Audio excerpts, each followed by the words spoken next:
Now we are going to start our question paper. All 15 questions are compulsory and must be attempted. Each question is worth 2 marks. The home currency of ACB company is the dollar. Home currency of ACB is dollar. And it trades with a company in a foreign country whose home currency is dinar. The following information is available. Spot rate is 20 dinar per dollar. Per dollar means per $1.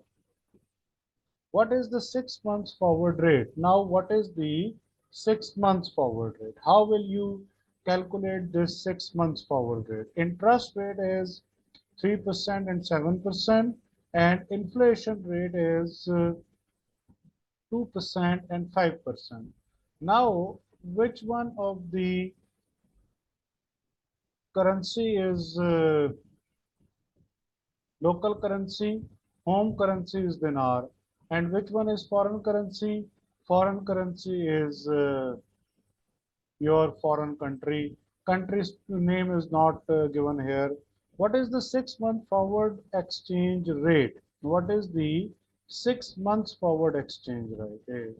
Now, which method we should use? We can use over here interest rate parity.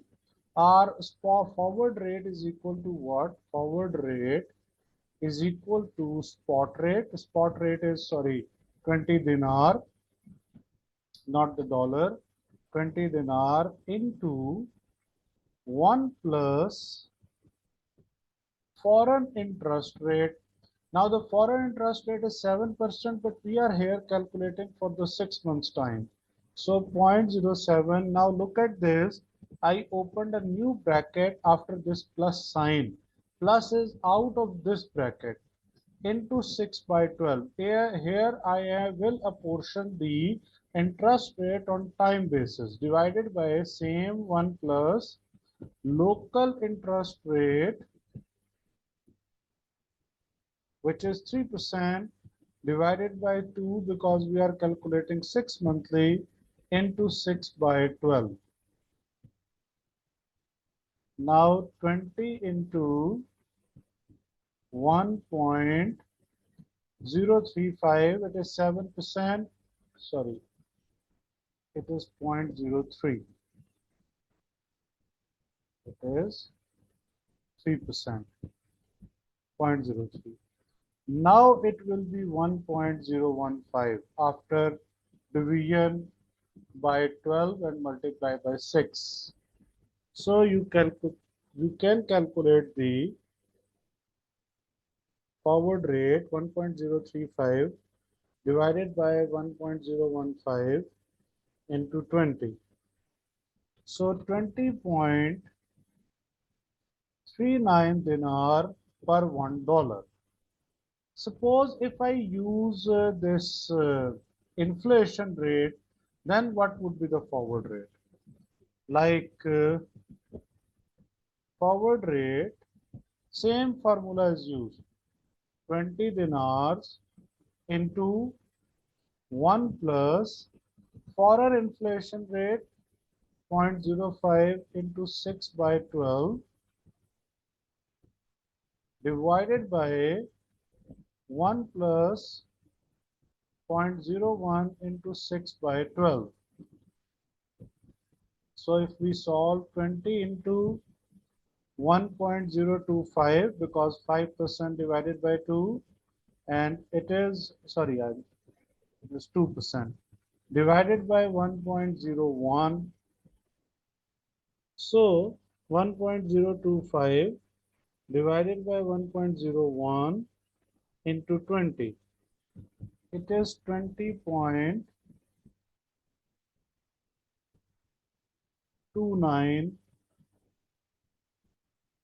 So 20.29 is not provided, and we are using what? We are using interest rate parity because interest rates are provided, although he did not specify it.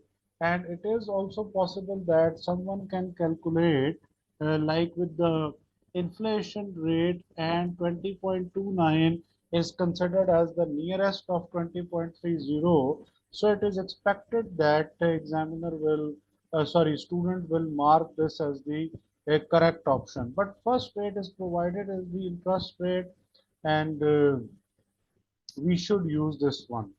Although it is expected that in the actual exam, examiner will specify that which one of the method is required to calculate the forward rate.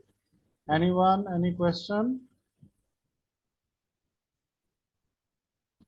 Okay, the following information relates to an investment project. Present value of the revenue, present value of variable cost, present value of contribution, present value of fixed cost, present value of operating income, then initial investment less, and then we have net present value of 1.3 million.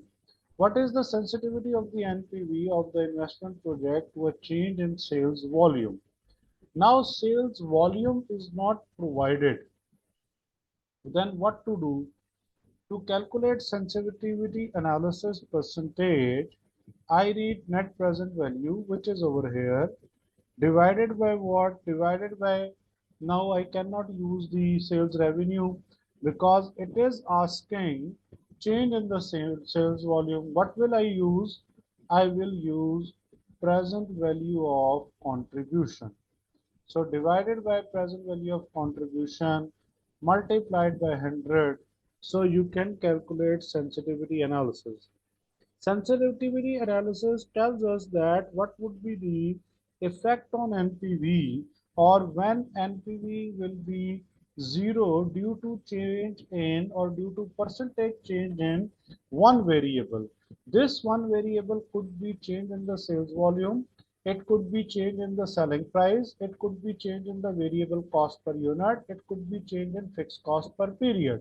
So 5.2 9% is basically the answer. So the nearest thousand per dollar is what? It is 5.3. Nearest percentage is what? 5.3%. So we can say that if sales volume will fell by 5.3%, then NPV will be zero. This is the purpose of the sensitivity analysis. Anyone? Any question? Okay. G plots the historic movement of the share price and uses this analysis to make her investment decision. Oliver believes that share price reflect all relevant information all times. Share price reflects all relevant information all times. What does it mean? It means that it is a semi-strong form of market, or we can say that it is a strong form of market if the whole information is publicized, nothing is insider information. Match the level of capital market efficiency that best reflect each of the Gurdeep and Oliver beliefs, because we know that weak form of efficiency is the one which is reflecting the past information. Weak form of efficiency is also known as what? It is also known as inefficient market. So he's saying Guldev plots the historic movement of the share prices and uses this analysis to make her investment decision. Historic movement. So his market is called what? His decision making is called, it is a not efficient market from the Gurdeep. It is a weak form of efficient market or semi-strong form of efficient market, because semi-strong form of market are the one which takes a few minutes to bring change in the share prices, and especially the whole information is not publicized in the semi-strong form of market. There is some insider information which can be used by someone to maximize his or her wealth if they have some insider knowledge or insider information. Next one is, I think, not efficient at all. It's just a number. Oliver reflecting the whole information. Reflecting the whole information. Whole is means what? Strong form of efficiency. So we can say that Gurdeep is the one who is using historic movement of the share price, which is not an efficient market as a whole, or we can say that it is a weak form of efficiency. Remember the difference between these two words. One is called efficient and the other one is called efficiency. Next one is, which of the following statements concerning capital structure theory is correct? Now, what is capital structure? Capital structure is basically capital employed on all the items which are used by a business to finance its projects or the company. For example, equity or shareholders' wealth, long-term loans. It includes bank preference shares. It includes any irredeemable loans, bank loan, redeemable loan notes. So this is called what? This is called capital structure.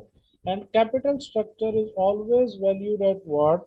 Capital structure is always valued at market value when we are determining the valuation of the company, either for analysis purposes, either for acquisition, or either for sales. And we always use market values to calculate the weighted average cost of capital or required rate of return of the business. So this is the importance of the capital structure. Equity and non-current liabilities are part of the capital structure. And remember one thing, whenever you are calculating the market value of equity, do not add reserves separately. In the traditional view, there is a linear relationship between the cost of equity and the financial gearing. There is no linear relationship between the financial risk and the cost of equity. Now, what is the meaning of this statement? Basically, uh, theory says that when there will be increase in financial gearing or financial risk, it is expected that shareholders will ask for more return.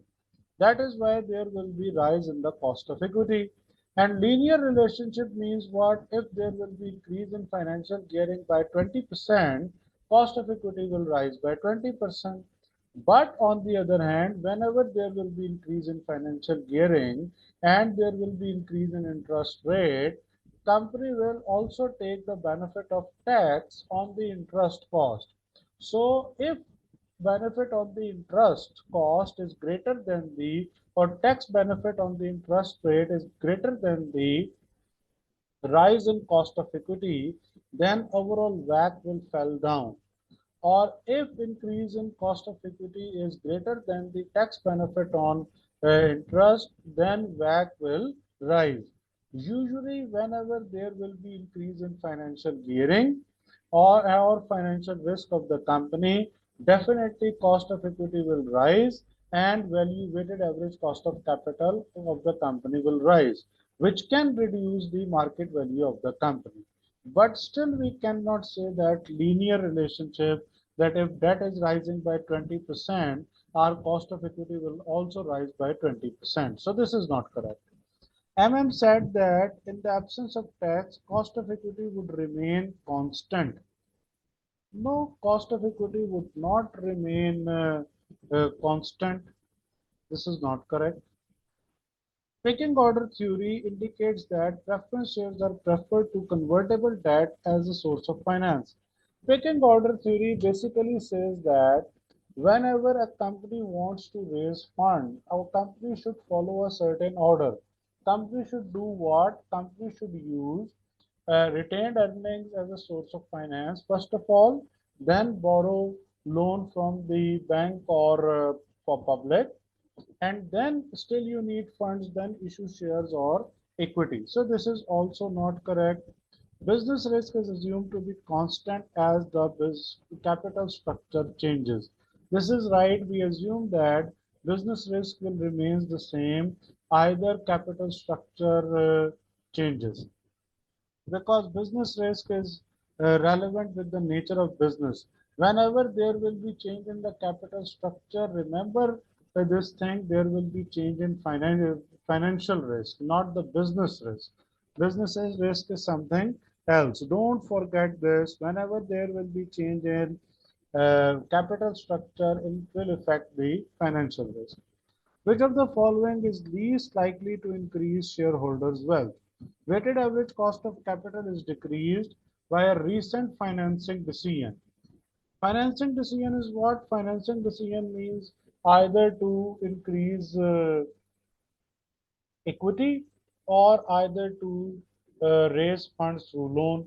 He is saying that which of WACC is decreased by a recent financing decision. It is possible, as I told you, that if equity is rising, it means financial gearing and financial risk of the company is falling. If financial gearing of financial risk of the company is falling, it means WACC will fall down and value of the company will rise. So it is possible. But the question is least likely. The financial reward of directors are linked to increase earning per share. Financial reward of the directors is not to increase the earning per share only. It is linked with the financial performance of the company, which definitely includes EPS or rise in EPS as well. Board of Directors decides to invest in a project with a positive NPV. This is a fact. This is true. We are searching least likely. Annual report declares full compliance with corporate governance codes. Yes. So this is the least likely where financial directors, financial reward of the director is not only linked with the earnings per share. It is definitely linked with the financial performance, but not only the one indicator. And this linkage is not only increasing the wealth of shareholders. Which two of the following statements are feature of the money market instruments? Money market is basically what? Money market instruments are the one which we use to raise finance, where we offer interest for a certain time period. We are offering cash income. A negotiable security can be sold before maturity. Negotiable security means what? We are saying you to purchase this instrument for 1 year, for 6 months, for 3 months, for 2 years, for 5 years. We will pay you a certain interest rate for this time period, and at the time of redemption, we will get back to you either at the par value, which is $100, either at premium, which is more than $100, or we will convert into ordinary shares. The yield on the commercial paper is usually lower than on treasury bills. Yield on the what is meant by yield? Yield is basically output. Here we can say that effective interest rate on the commercial paper is usually lower than the treasury bills. This statement is not true because commercial paper are issued for the shorter period of time, maybe for 3 months. So whenever you are going to issue any instrument for a short period of time, you will offer higher interest rate to attract the investors. Discount instrument trade at less than the face value. Yes, that is why they are called discount instrument, which means what? It means if an instrument has a par value of $10, but we are selling it for what? Like we are selling it for $8. There is a $1 discount. Commercial paper is often issued by companies to fund long-term expenditures, not the long-term expenditures. Companies are using these funds to raise from the commercial paper for their short-term needs. Maybe they are issuing for the 3 months time. So this is not correct. Correct answer is A and C, or we can alternatively say 1 and 3. Next one is the following information are extracts from the statement of profit or loss of CQB. What is the operational gearing of CQB company? What is operational gearing? There are different formulas of the operational gearing, but here we can use what? We can use operational gearing percentage is equal to contribution divided by PBIT into 100. Now, how to calculate contribution? We need to deduct variable cost from the sales. Here he is saying that 60% of the cost of sales are variable. Cost of sales is 50,000 into 60%, so 30,000. 60,000 minus 30,000, so the balance amount 30,000 is your contribution. Profit before interest and tax is what? It is 10,000. So now you can calculate operational gearing. This is provided in the times. Whenever something is provided in the times, then there will be no multiplication of 100. And whenever we are expected to calculate something in percentage, then there will be multiplication by the 100. So 30,000 divided by 10,000, 3 times is the operational gear. The management of Lamara company has annual credit sales of $20 million and account receivables of $4 million. Working capital is financed by an overdraft of 12% interest per year, assuming 365 days in a year. What is the annual finance cost saving if the management reduces the collection period to 60 days? Now management wants to do what? Management wants to reduce their collection period to 60 days. And what is the amount of days right now? Do we know? I think we don't know. First we have to calculate current receivable days. 4 divided by 20 into. We did not ask that there are 360 days in a year. Yes, 365 days. 4 divided by 20 into 365. So current receivable days are 73 days. But we want to reduce by what? To the level of 60 days. So reduction in receivable days, 73 minus 60, 13 days. Now calculate what? When you are reducing your 13 days, what will be the effect on your financing cost? It will fall down. Why? In the working capital, we assume that we don't have cash. We are financing our inventory and receivables either by purchasing on credit from the suppliers, and apart from this, rest is financed by bank overdraft. Still, we need funds to finance our receivables and inventory or current assets. We will borrow from the long-term loan. So, cost saving is equal to what? Cost saving is equal to, we are basically reducing our receivables. 20 million is the credit sales. We are paying 12% interest on the credit sales. We are reducing our days by 13 out of 365. Or alternatively, we can say that we are paying interest for 365 days. So 12% or 0.12 divided by 365 and multiplied by 13. So 20 into 0.12 into 13 divided by 365. So it is in millions. So if I multiply with the answer is 85,479. 85,479. This is the answer. If you will reduce your days by 13 days, it will save your cost by 85,479. Are the following statements concerning financial management are true or false?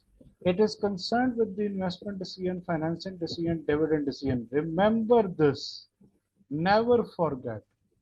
These are the 3 objectives of the financial management. It can be asked in your exam, and examiner knows that most of the students did not focus on this sentence, and they are very, very well prepared with number of difficult topics, but they did not focus, and it can be asked in the question.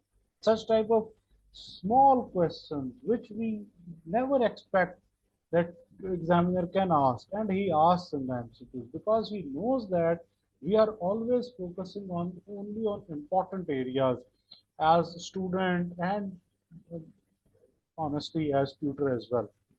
It is concerned with the financial planning and financial control. Yes, it is.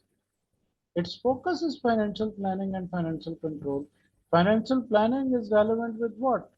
Investment decision, financing decision. It considers the management of risk, yes, because there is an investment in the long-term projects, which are the risky projects. We are borrowing loan, it is relevant with the financial risk.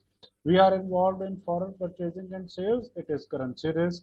We are borrowing loans on the floating rate of interest or fixed rate or making deposits, it is a risk. So it is dealing with the risk. It is concerned with providing information on past plans and decisions, not concerned. Control means performance measurement. It is concerned about the future. It is focusing on the future, not the past. Now you can see that up till now, we faced number of theoretical MCQs, like we did this one theoretical, the last two ones the numerical, then theoretical, three, and the next one four, this one five, and so up till now you did 9 MCQs, and out of 9, 5 were theoretical. So you can expect what you can expect, and it will definitely happen that your 15 MCQs will contain like 8 theoretical and 7 numerical. And then in section B again 15 will contain either 8 numerical or 7 theoretical. So it will be 50-50. SKV has paid the following dividend per share in years. Dividend per share is given. Dividend for the 20x4 has been paid, and for SKV has a cost of equity of 12%. Using the geometric average historical dividend growth and the dividend growth model, what market price of SKV share on an annual X dividend basis? Now remember one thing, whenever you are required to calculate the share price, always use X dividend value, or always calculate X dividend value. X dividend means what? Excluding dividend.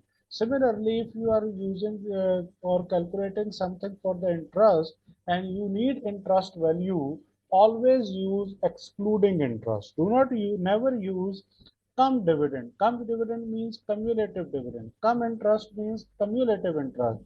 So please do not use cumulative interest and cumulative dividend. Always use X dividend and X interest. And the second most important thing is, whenever we are using formula to calculate the value of the share price, this is called intrinsic value. That this formula says that this should be the market price. For example, first of all, here we will calculate what? We will calculate the average growth rate. We are provided with the different dividends. So recent dividend divided by earliest dividend raised to power 1 divided by n, means number of years 4 minus 1, this whole minus 1. So if we solve this equation, we say 0.360 divided by 0.311 raised to power 1 divided by 3 minus 1. So it is 4.99%. I must say that it is 5% the growth rate. Now recent dividend into 1.05, which means 1 plus growth rate, divided by cost of equity minus growth rate. Now one more thing. Cost of equity must be greater than what? Cost of equity must be greater than the growth rate. Cost of equity can never be less than the growth rate. Remember this fact. And this is D naught. If in your question D1 is provided, Next year's dividend is provided, then do not add 1 plus growth rate. Then there will be no 1 plus growth rate. So be careful when you are reading the question. Attempt your question with due care. Perform your workings carefully. So 0.36 into 1.05 divided by, and this answer is what?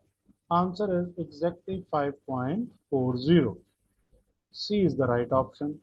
Now suppose one more thing I am going to add. Co-examiner asks you that either it is overpriced or underpriced. This, as I told you, that whatever we calculate with the help of formulas, it is called intrinsic value. Suppose actual market price, currently it is trading at 5.7, but the formula is saying it is 5.4, which means less 5.4, it is overvalued by $0.3. If you are having a share which is valued at 5.7, and as per this model, not as per the other models, maybe earnings yield will give you the same price or P ratio will give you the same price, but this model is saying what? This model is saying that your price is what? Your price is like I must say uh, 5.4. So in this case, what can we say? We will say that our share price is currently overvalued, and overvalued at what? Overvalued at overvalued by $0.3. Similarly, if it is traded as what? If it is traded at less than this value, like it is traded at 5.2, then we will say it is traded at undervalued. So you must know the concept of overvalued and undervalued as well. This is the answer of the question. There is a risk that the value of a foreign currency denominated assets and liabilities will change when we prepare our accounts.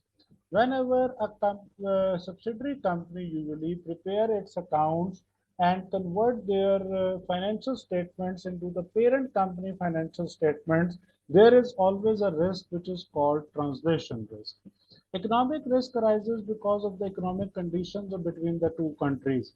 Where economic conditions are falling, it means economic risk is rising. And transaction risk is what? Transaction risk is the one where you will face a foreign exchange risk whenever you are expected to pay or receive in the foreign currency at some future date.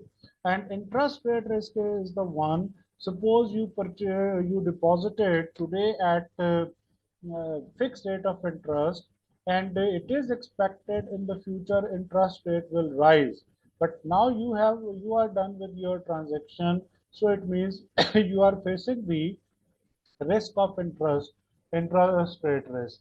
On the other hand, suppose you borrowed at the fixed rate of interest, and maybe in future it will fall down, rate will fall down, but you have to pay the fixed rate of interest, so you are facing interest rate risk. That's why there are a number of techniques which we use to manage our interest rate risk. Next one is the following information has been calculated for a company. What is the length of working capital cycle? Trade receivables plus raw materials inventory, work in progress, and finished goods inventory. So 52 plus 42 plus 30 plus 45 minus payables day. So cash operating cycle is 103 days. What does it mean? It means after every 103 days, your sales cycle or your cash recovery cycle will be complete. So if I divide by 103, it says what? 3.54 times our cash operating or working capital cycle will arise. Next one is, which of the following is or are usually seen as the benefit of financial intermediation? Financial intermediation means what? a bank, a financial institution, where I am going to deposit funds as a depositor, and they will provide me a certain rate of interest or return, and someone else is asking for the loan and they are providing the loan and will charge interest from the company. So they will charge high interest rate as compared to the interest which they are paying to me as a depositor. And the difference between interest income and interest cost is called spread, which is basically the income of the bank. So interest rate fixing is not their job. Financial intermediaries benefit. It could be the drawback, but not the benefit. Risk pooling, yes, and maturity transformation. So second and third are the right answers. Which two of the following statements concerning working capital management are correct? Twin objective working capital management are profitability and liquidity. This is correct. And remember one thing, there are only two objectives of the working capital, profitability and the liquidity. Do not create any third one. A conservative approach is to the working capital investment will increase profitability. It will not increase profitability. It will decrease the profitability. Aggressive will increase the profitability. Working capital management is a key factor in a company's long-term success. Yes, because if you are recovering early from the market, you will be able to reinvest in the market quickly. As soon as you will reinvest, you will make more profit. So the working capital cycle or timely recovery from the market, timely reinvestment or cash operating cycle is quick. It is generating income and it will ultimately increase profitability, which leads to long-term success. Government have a number of economic targets as part of their monetary policy. Which two of the following targets relate predominantly to monetary policy? Monetary policy is basically dealt by a central bank of a country. Where central bank is doing what? Central bank wants to uh, reduce the money supply in the market. They will do what? They will increase the interest rate, discount rate. Those who have cash resources, they will immediately make deposits in the bank to earn higher profit. It is the slowing down the supply of the money. On the other hand, if they want to increase the supply of the money in the market, they will reduce the interest rate. The investor will be discouraged to deposit in the bank. They will withdraw their funds and they will invest in the market in the different business activities or in other activities which can increase their wealth. Increased tax revenue is not the monetary policy, it is the fiscal policy. It is dealt by the government, central government or councils, they deal. Controlling the growth in the size of money supply, as I told you, reducing public expenditure, it is the government issue, fiscal issue. Keeping interest rate low, yes, as I told you that if they want to control the money supply in the market, uh, sorry, they want to increase the money supply in the market, they will do what? They will keep the interest rate low. Right, everyone? Any question?